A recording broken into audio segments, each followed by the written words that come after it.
Hello friends, welcome back to my YouTube channel. Friends, ये देखिए बिहार जीविका के लिए जो परीक्षा होने वाली है उसके लिए दोस्तों हम प्रैक्टिस सेट नंबर आज 5 लेकर के आए हैं। दोस्तों 4 प्रैक्टिस सेट आपको चैनल पर मिल जाएंगे, आप जा करके विजिट करके चैनल पे देख सकते हैं। पहले ये देख के उसके बाद वो देख सकते हैं। दोस्तों सामुदायिक कम समन्वयक या क्षेत्र समन्वयक हो या कम्युनिटी कोऑर्डिनेटर हो या एरिया कोऑर्डिनेटर, सभी के लिए सेट है। दोस्तों ऑल पोस्ट जो जितना भी उसमें पोस्ट है सभी के लिए जरूरी सेट है। टोटल में दोस्तों 20 सेट है। आज हम लोग 5वां सेट कंप्लीट कर लेंगे, उसके बाद दोस्तों आगे चलते हैं। दोस्तों ये प्लेटफॉर्म बाय नवीन सर के द्वारा जो सेट है वो है। चलिए शुरू करते हैं। देखिए दोस्तों प्रैक्टिस सेट है यहाँ पे 5 नंबर। तो चलिए दोस्तों हम लोग शुरू करते हैं क्वेश्चन। देखिए दोस्तों यहाँ पे दोस्तों फर्स्ट क्वेश्चन कहा गया है कि 9 जुलाई 2025 को भारत के प्रधानमंत्री नरेंद्र मोदी को किस देश का सर्वोच्च नागरिक पुरस्कार Order of the Most Ancient बेल्विलिया मिराबिलिस से सम्मानित किया गया है। तो दोस्तों उनको नामीबिया के इस सर्वोच्च सम्मान से सम्मानित किया गया है। आगे आ जाइए। भारत सरकार ने प्रधानमंत्री संग्रहालय एवं पुस्तकालय का निदेशक किसे नियुक्त किया है? तो दोस्तों ये अश्विनी लोहानी जी को नियुक्त किया गया है। नेक्स्ट पे आ जाइए। The champion of digital media award south Asia 2025 किस मीडिया संगठन ने जीता? तो दोस्तों ये द हिंदू के द्वारा जीता गया है। नेक्स्ट में आ जाइए दोस्तों। गंगा ग्राम परियोजना इनमें से किसके द्वारा शुरू की गई है? तो दोस्तों ये पेयजल एवं स्वच्छता मंत्रालय के द्वारा शुरू किया गया है। आगे आ जाइएगा दोस्तों।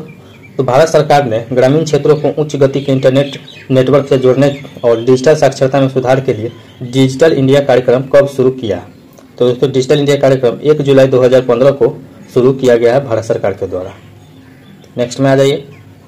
राष्ट्रीय सामाजिक सहायता कार्यक्रम एनसैप 15 अगस्त डांस को शुरू किया गया था। तो दोस्तों 15 अगस्त 1995 को शुरू किया गया था। नेक्स्ट में आ जाइए दोस्तों। यहाँ पे रेगुलेटिंग एक्ट किस वर्ष पारित किया गया? तो दोस्तों ये 1773 में पारित किया गया था रेगुलेटिंग एक्ट। नेक्स्ट में आ जाइए दोस्तों। यहाँ पे प्रथम गोलमेज सम्मेलन के समय भारत के गवर्नर जनरल कौन थे? तो दोस्तों लॉर्ड इरविन भारत के गवर्नर जनरल थे। नेक्स्ट में आ जाइए दोस्तों। यहाँ पे महात्मा गांधी ने चंपारण यात्रा किस वर्ष में की थी? तो दोस्तों ये 1917 में किए थे चंपारण सत्याग्रह। नेक्स्ट में आ जाइए। यहाँ पर दोस्तों 1948 में वैश्विक व्यापार को विनियमित करने के लिए गैट की स्थापना की गई थी। गैट का पूर्ण रूप क्या है? तो दोस्तों गैट का पूर्ण रूप है general agreement on tariff and trade. General agreement on tariff and trade दोस्तों इसका पूर्ण रूप है। नेक्स्ट पे आ जाइए दोस्तों। यहाँ पे विश्व स्वास्थ्य संगठन का मुख्यालय इनमें से किस स्थान पर है? तो दोस्तों जिनेवा में दोस्तों WHO का मुख्यालय है। नेक्स्ट में आ जाइए दोस्तों। यहाँ पे देखिए दोस्तों UN पर्यावरणीय गतिविधियों का समन्वय करने वाला अंतर्राष्ट्रीय संगठन कौन सा है? दोस्तों यह है संयुक्त राष्ट्र पर्यावरण कार्यक्रम। नेक्स्ट में आ जाइए। प्रकाश विद्युत प्रभाव यानी फोटो इलेक्ट्रिक इफेक्ट में उत्सर्जित होने वाले इलेक्ट्रॉनों की गतिज ऊर्जा किस पर निर्भर करती है? तो दोस्तों ये आपतित प्रकाश की आवृत्ति पर यानी फ्रीक्वेंसी पर निर्भर करती है। आगे आ जाइएगा। यहाँ पर तो एक रासायनिक अभिक्रिया में उत्प्रेरक यानी कैटलिस्ट की क्या भूमिका होती है? तो दोस्तों यह सक्रियण ऊर्जा को कम करके अभिक्रिया दर को बढ़ाता है। नेक्स्ट में आ जाइए। शून्य जुताई यानी जीरो टिलेज कृषि पद्धति का मुख्य पर्यावरणीय लाभ क्या है? तो दोस्तों ये मिट्टी के कटाव को कम करना और मिट्टी के कार्बनिक पदार्थों को संरक्षित करना इसका मुख्य कार्य है। नेक्स्ट में आ जाइए। इंडियन प्रीमियर लीग IPL का सबसे मूल्यवान फ्रेंचाइजी कौन बन गया है? दोस्तों ये रॉयल चैलेंजर्स बेंगलुरु यानी कि RCB बन गया है। नेक्स्ट में आ जाइए। विश्व मुक्केबाजी कप 2025 में भारत ने कुल कितने स्वर्ण पदक जीते? तो दोस्तों भारत के द्वारा 3 स्वर्ण पदक जीता गया है। आगे आ जाइए दोस्तों यहाँ से मैथमेटिक्स और रीजनिंग है तो इसको भी रहने देते हैं, इसके लिए नेक्स्ट अलग से सेशन लाया जाएगा दोस्तों। आगे आ जाइए। यहाँ पे देखिए दोस्तों आगे है। यहाँ पे आ जाइए दोस्तों 39 नंबर क्वेश्चन पे। जब डेटाबेस में एक नया रिकॉर्ड डाला जाता है तो अपडेट किया जाता है तो इंडेक्स क्या होता है? तो दोस्तों इंडेक्स में इंडेक्स को अपडेट करने की आवश्यकता होती है। नेक्स्ट में आ जाइए। इसमें दोस्तों ये भी रीजनिंग का है तो दोस्तों इसको भी रहने देते हैं। आ जाइए इस एरिया कोऑर्डिनेटर पे देख लीजिए दोस्तों। यहाँ पे अब यहाँ से हम लोग शुरू करते हैं 41 नंबर क्वेश्चन से। SHG यानी कि self helping group bank linkage में माइक्रो क्रेडिट प्लान MCP की तैयारी का प्राथमिक उद्देश्य क्या है? तो दोस्तों इसका है बैंकों को यह दिखाना कि समूह कितना बचत कर सकता है, इसका प्राथमिक उद्देश्य है। नेक्स्ट में आ जाएगा दोस्तों, मनरेगा के कार्यान्वयन में एक एरिया कोऑर्डिनेटर के लिए कार्य की मांग यानी डिमांड फॉर वर्क और मास्टर रोल के बीच संबंध निगरानी के मुख्य कारण क्या है? तो दोस्तों ये पंचायत के उत्पन्न राशि को ट्रैक करना होता है। आगे आ जाइए दोस्तों, यहाँ देखिए दोस्तों, वित्तीय समावेश यानी फाइनेंशियल इंक्लूजन और वित्तीय साक्षरता यानी फाइनेंशियल लिटरेसी में क्या सूक्ष्म अंतर है? तो दोस्तों इसमें क्या सूक्ष्म अंतर है तो देख लीजिए दोस्तों। इसमें समावेश सेवाओं तक पहुंच सुनिश्चित कर, जबकि साक्षरता उन सेवाओं को सूचित और प्रभावी ढंग से उपयोग करने की क्षमता करता है। ठीक है दोस्तों, आंसर बी हो जाएगा।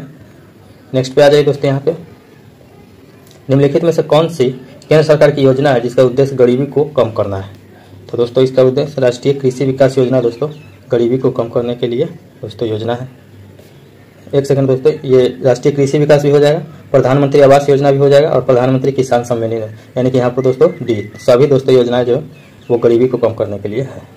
नेक्स्ट पे आ जाइए दोस्तों, यहाँ देखिए दोस्तों, ग्राम संगठन यानी विलेज ऑर्गेनाइजेशन की एक बैठक में यदि सेल्फ हेल्पिंग ग्रुप अपने आंतरिक मुद्दों को हल करने में लगातार विफल हो रहा है तो वीओ की सबसे उपयुक्त प्रक्रिया क्या होनी चाहिए? तो दोस्तों वीओ की सबसे उपयुक्त समस्या को मूल कारण को समझने और समाधान के लिए एसएचजी को परामर्श और समर्थन करना। ठीक है, नेक्स्ट में आ जाइए, प्रधानमंत्री ग्राम सड़क योजना में सड़कों की गुणवत्ता सुनिश्चित करने के लिए त्रिस्तरीय गुणवत्ता निगरानी तंत्र को में कौन शामिल है? तो दोस्तों इसमें कार्यक्रम कार्यान्वयन इकाई यानी पीआईयू, राज्य गुणवत्ता मॉनिटर यानी एसक्यूएम और राष्ट्रीय गुणवत्ता मॉनिटर शामिल है। नेक्स्ट में आ जाइए दोस्तों, यहाँ पे प्रधानमंत्री ग्राम सड़क योजना का मुख्य उद्देश्य क्या है? तो ग्रामीण क्षेत्रों में कनेक्टिविटी के लिए सड़कें बनाना इसका मुख्य उद्देश्य है। नेक्स्ट में है राष्ट्रीय सामाजिक सहायता कार्यक्रम एनसैप के तहत पेंशन योजनाओं का क्रियान्वयन मुख्य रूप से किसका दायित्व है? तो दोस्तों इसका है राज्य सरकार का, जिसमें केंद्र सरकार का योगदान देती है। नेक्स्ट में आ जाइए, डिजिटल वित्तीय सेवा यानी डिजिटल फाइनेंशियल सर्विसेज को अपनाते समय ग्रामीण क्षेत्रों में सबसे बड़ी चुनौती क्या है? तकनीकी ज्ञान की कमी और धोखाधड़ी का डर होता है। नेक्स्ट में आ जाइए दोस्तों, यहाँ पे निम्नलिखित में से कौन सा स्वयं सहायता समूह यानी सेल्फ हेल्पिंग ग्रुप का एक तत्व है?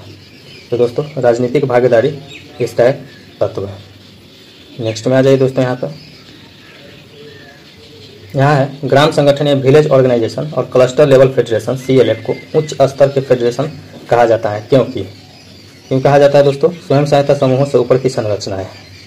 ठीक है, नेक्स्ट में आ जाइए दोस्तों, यहाँ पे self helping group bank linkage का महत्व क्या है? तो दोस्तों इसका महत्व क्या हो जाएगा? ग्रामीण क्षेत्रों में विभिन्न वित्तीय उत्पादों को उपलब्ध करवाना। आगे आ जाइए दोस्तों, यहाँ पे एक सफल मूल्य श्रृंखला विकास वैल्यू चेन डेवलपमेंट हस्तक्षेप में अंतिम चरण क्या होना चाहिए? तो दोस्तों ब्रांडिंग होना चाहिए, गुणवत्ता प्रमाणन, अंतिम उपभोक्ताओं के साथ सीधे संबंध स्थापित करना इसका मेन दोस्तों अंतिम चरण है। नेक्स्ट में है जीविकोपार्जन संवर्धन यानी लाइवहुड प्रमोशन में क्या शामिल है? तो दोस्तों इसमें कृषि, केवल कृषि आधारित आजीविका, गैर कृषि और ऑफ फार्म आजीविका और दोस्तों मूल्य श्रृंखला और बाजार लिंकेज यानी कि उपरोक्त सभी आंसर डी चला जाएगा। नेक्स्ट में आ जाइए दोस्तों, यहाँ पर फार्म आधारित आजीविका यानी फार्म बेस्ड लाइवहुड में क्या शामिल है? तो दोस्तों इसमें कृषि, बागवानी और पशुधन शामिल है। नेक्स्ट में आ जाइए दोस्तों, यहाँ पे गैर कृषि ऑफ फार्म आजीविका की विशेषता क्या है? तो दोस्तों इसका विनिर्माण, सेवाएं और व्यापार इसकी विशेषता है। नेक्स्ट में आ जाइए, मूल्य श्रृंखला और बाजार लिंकेज का क्या उद्देश्य है? तो दोस्तों उत्पादों को मूल्य को बढ़ाना और उन्हें बाजार से जोड़ना इनका मुख्य उद्देश्य होता है। नेक्स्ट में है बिहार में मुख्यमंत्री आवास योजना ग्रामीण किसके लिए है? तो वे परिवार जो बीपीएल श्रेणी में है और प्रधानमंत्री ग्राम आवास योजना के तहत शामिल नहीं है उनके लिए योजना है। ठीक है, नेक्स्ट में आ जाइए दोस्तों, यहाँ पर किसानों को वित्तीय सहायता प्रदान करने के लिए केंद्र सरकार की योजना का नाम क्या नाम है? दोस्तों प्रधानमंत्री किसान सम्मान निधि योजना इसका नाम है। नेक्स्ट में आ जाइए 60 नंबर में जीविका बिहार आजीविका संवर्धन सोसाइटी किस प्रकार की पहल है? तो दोस्तों ये बिहार सरकार की पहल है। दोस्तों यहाँ जाइए, देखिए दोस्तों ये कम्युनिटी कोऑर्डिनेटर के लिए दोस्तों ऐसे ये सभी एग्जाम के लिए सभी में इसी प्रकार के क्वेश्चन आएंगे, बस एक लिख दिया गया है कि हाँ इसका आप लगाते रहिए, किसी भी में फॉर्म भरें। नेक्स्ट में आ जाइए दोस्तों, यहाँ पर आ जाइए दोस्तों, यहाँ पे प्रधानमंत्री PMAYG को बिहार के MAYG योजना में मुख्य अंतर क्या है? दोनों में मुख्य अंतर क्या है दोस्तों? तो दोस्तों यहाँ है कि PMAYG मुख्य रूप से उन बीपीएल परिवारों को लक्षित करती है जो प्रधानमंत्री ग्राम आवास योजना के दायरे में नहीं आता है। ठीक है दोस्तों, नेक्स्ट पे आ जाइए, स्वयं सहायता समूह यानी एसएचजी के जीवन चक्र में नियमित बचत और आंतरिक लेन देन के चरण के बाद आमतौर पर क्या आता है? तो दोस्तों ये बड़े ऋण के लिए बैंक के साथ लिंकेज का प्रयास करना आता है। नेक्स्ट में दोस्तों यहाँ पर दीनदयाल अंत्योदय योजना में अंत्योदय शब्द का क्या अर्थ है? अंत्योदय का अर्थ है पंक्ति में खड़े अंतिम व्यक्ति या सबसे गरीब व्यक्ति का उत्थान करना। नेक्स्ट में आ जाइए दोस्तों, यहाँ पे एक गांव में भूमिहीन और अकुशल युवाओं का एक समूह रोजगार के अवसर के लिए सामुदायिक समन्वयक से संपर्क करता है। समन्वयक को उन्हें गारंटी शुदा मजदूरों के लिए सबसे पहले किस केंद्र सरकार की योजना के बारे में बताना चाहिए? दोस्तों उनको महात्मा गांधी राष्ट्रीय ग्रामीण रोजगार गारंटी अधिनियम यानी कि मनरेगा के बारे में बताना चाहिए। नेक्स्ट में आ जाइए, निम्नलिखित में से कौन सी कृषि आधारित आजीविका की प्राथमिक विशेषता नहीं है? तो दोस्तों निश्चित मासिक वेतन इसकी दोस्तों विशेषता नहीं है। नेक्स्ट में है बिहार में कुशल युवा प्रोग्राम यानी KYP का मुख्य उद्देश्य क्या है? तो दोस्तों संचार, कंप्यूटर और व्यवहार कौशल में प्रशिक्षण के माध्यम से युवाओं को रोजगार क्षमता में सुधार करना इसका मुख्य उद्देश्य है।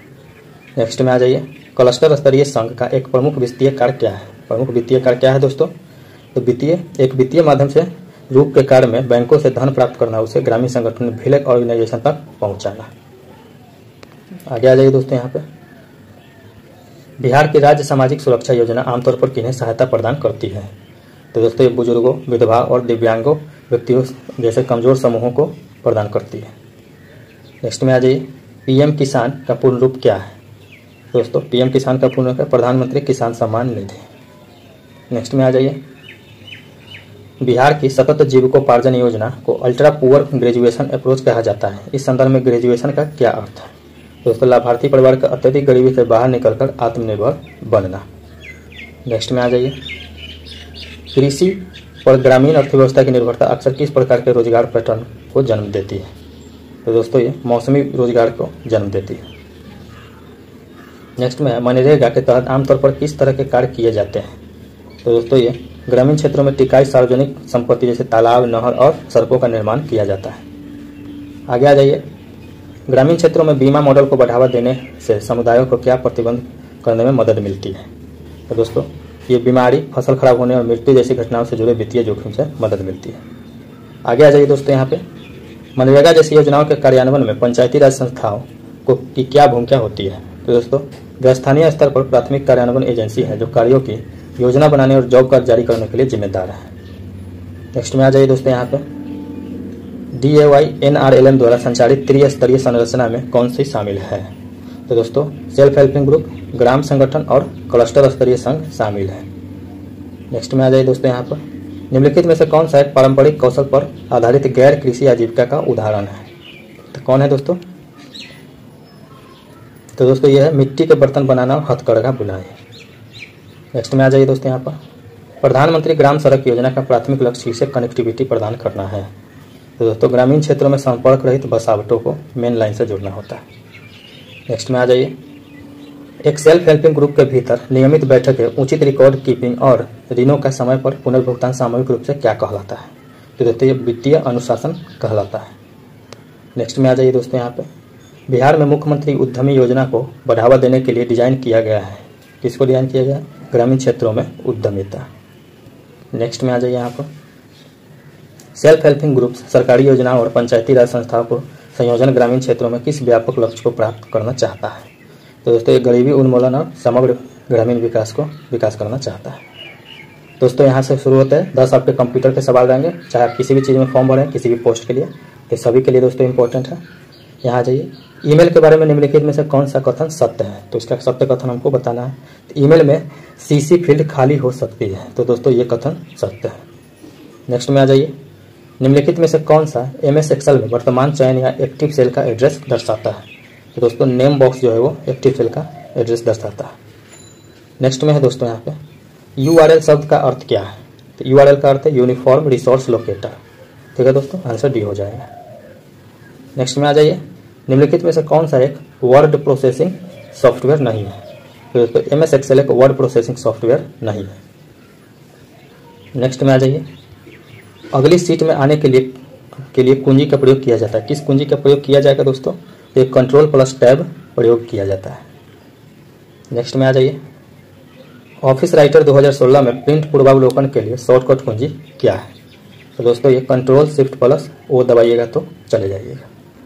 नेक्स्ट में आ जाइए। निम्न में से कौन कंप्यूटर में सहायक मेमोरी या सेकेंडरी मेमोरी ऑक्सिलियरी मेमोरी का हिस्सा नहीं है? दोस्तों प्रोम जो है दोस्तों एक ऑक्सिलियरी मेमोरी का हिस्सा नहीं है। नेक्स्ट में आ जाइए दोस्तों। यहाँ पे कंप्यूटर के संदर्भ में ट्रैक बॉल एक डैश डिवाइस है, तो दोस्तों ये एक इनपुट डिवाइस है। नेक्स्ट में आ जाइए दोस्तों। यहाँ पर वेबसाइट द्वारा बनाई गई एक छोटी टेक्स्ट फाइल जो स्टेशन के लिए अस्थायी रूप से उपयोगकर्ता के कंप्यूटर में संग्रहित होता है, क्या है दोस्तों?